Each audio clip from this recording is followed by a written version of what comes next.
the exposure that Tether has and Circle has, obviously during the banking crisis and Silvergate collapsing, Circle was exposed with $3 billion of their collateral at Silvergate Bank. And then with Tether, you're just talking about how they have over $1 billion of Bitcoin wrapped up in Celsius. This counterparty risk keeps on coming back around, doesn't it? And this is a point that I've made with Ripple and RLUSD.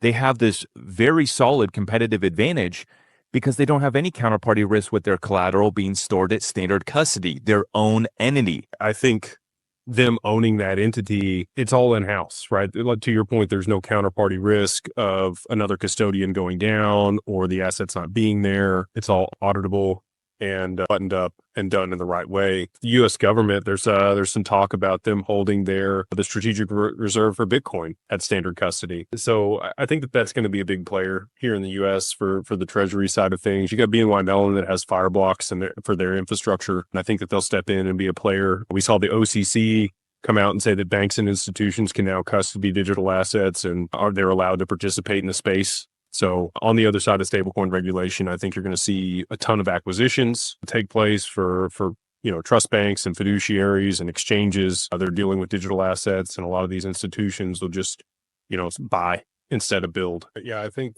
David Sachs had mentioned, to your point, they've not even audited what the U.S. government has. They have no clue. There could be pre-negotiated contracts with Ripple for portions of the escrow. Whoa. Now we're getting into dangerous territory, folks. Yeah, I think that, Greg Kidd made an introduction for Ripple to the Fed back in 2014. He was like the 4th or 5th employee there at Ripple, and we'll see. There's 1,700 contracts that came out in the lawsuit that are NDAs that haven't been exposed, and there could be multiple of those that are with the U.S. government or specific entities for a portion of the escrow.